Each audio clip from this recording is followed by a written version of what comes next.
will be the topics we'll cover for today's video. VLANs, Virtual Local Area Network. Some benefits you get using a router on a stick, and some Cisco supported protocols as well. Let's begin with what a VLAN is.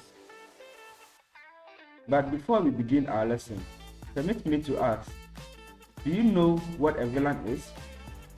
Or have heard of it, but really do not know what it is about? Don't worry, this lesson is just for you. So please sit calm and enjoy today's lesson. Before I start with the lesson, I would like to ask, if you are intending to use VLANs in your home or office, you will need to configure some ports on a switch to be an access port and other as trunk ports. Do you know about that? A virtual LAN, which is VLAN, is a logical overlay network that groups together a subset of devices that share a physical LAN, isolating the traffic for each group. Example is the same building or campus sharing the same physical network. So what is an access port? An access port is a port that can be assigned to a single VLAN. This type of interface is configured on a switch ports that are connected to end devices such as workstation, printer, or access port. Okay, so let me give you some examples here. On the screen, we can see a diagram. So assuming this engineering PC here is connected to switch 1 on an interface of G00. This engineering PC do not need to know anything about VLANs, since all the configuration will happen on the switch.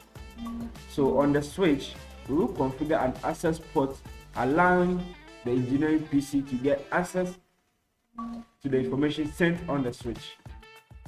Okay, moving on to the next slide. What is a trunk port? It's a port that is connected to another switch, and this interface can carry traffic of multiple VLANs, thus enabling you to extend VLANs across your entire network. Frames are tagged by assigning a VLAN ID to each frame as they traverse between switches. Trunk ports are configured on 2 switches. You can't configure a trunk port here to this workstation.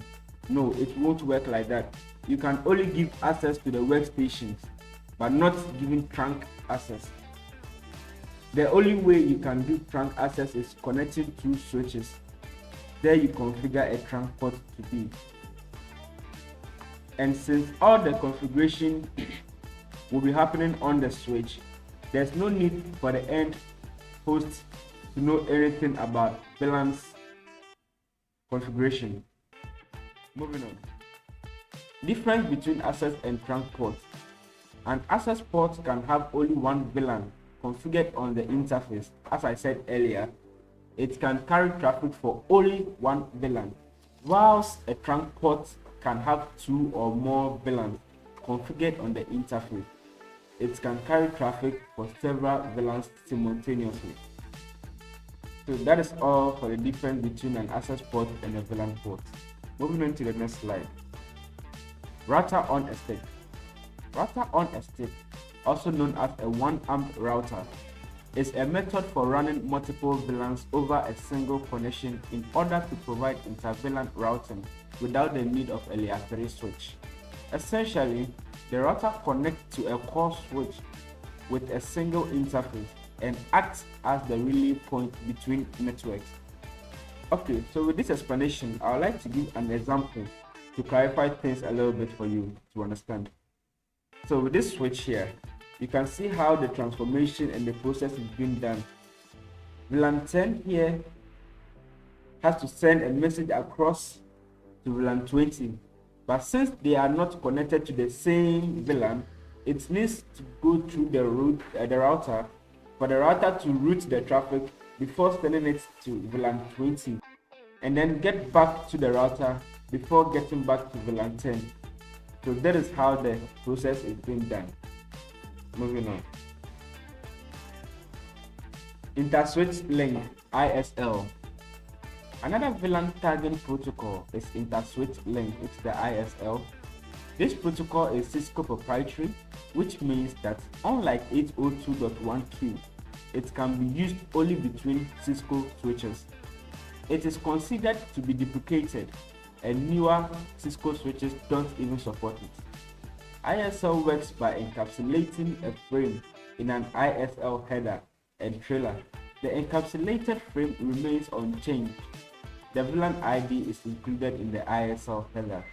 So if you look down here, you see the diagram, the original frame, how it looks like, and when you configure an ISL on the header, that is how it looks like. And since this is not supported on Cisco switches, I don't think there is a need to explain further, isn't it? Moving on to the next slide. IEEE 802.1q. IEEE 802.1q is one of the virtual local area networks, which is VLAN, tagging protocol supported by Cisco switches. This standard was created by the Institute of Electrical and Electronics Engineers, which is the IEEE, as their initiative.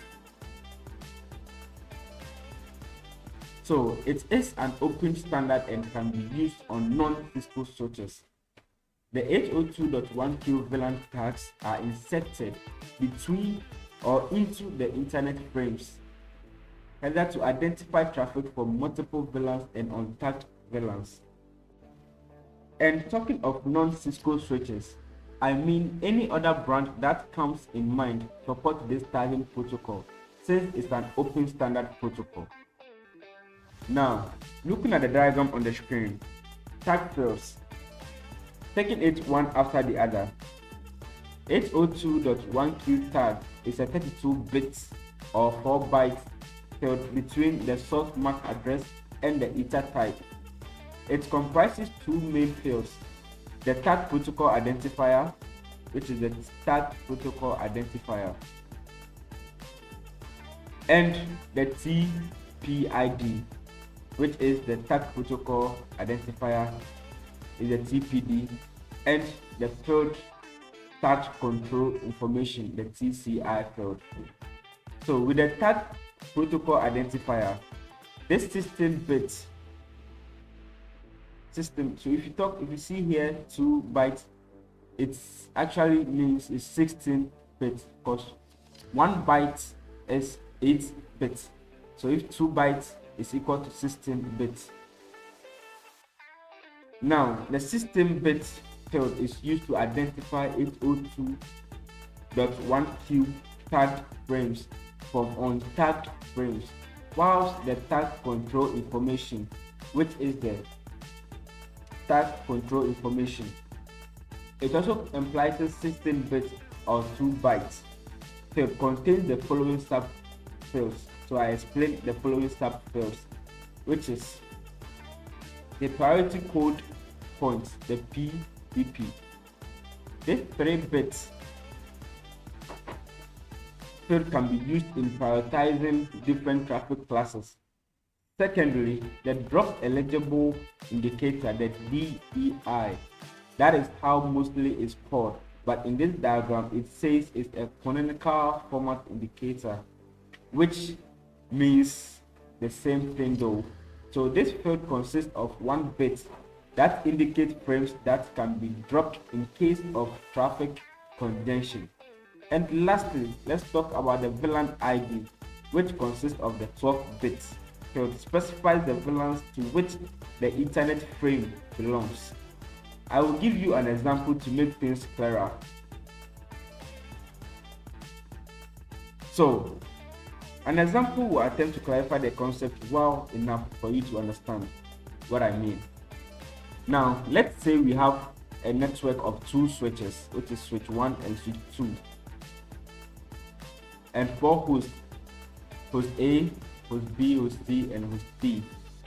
So host A and host D are in VLAN 3, whilst host B and host C are in VLAN 4.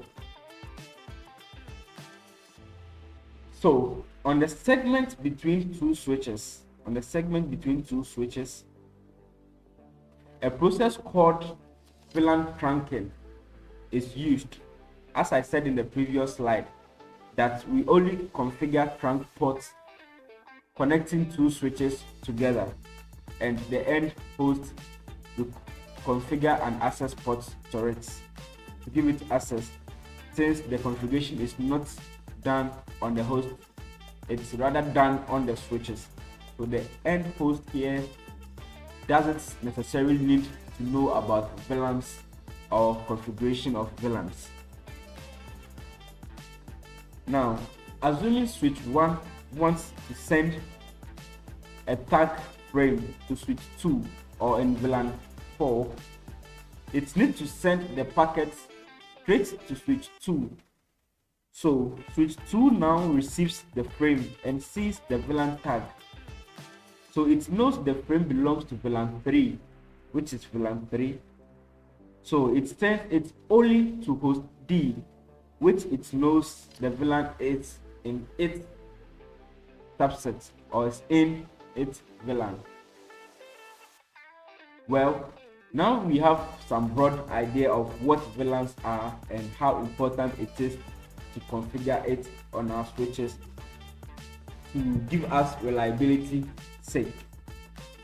Okay, viewers, so this brings us to the end of today's lesson. I hope you enjoyed, and please don't forget to hit the subscribe button to get notified anytime a video is dropped on this channel. Thank you for your time, and I hope to see you in the next video. Thank you and bye bye. Have a good day.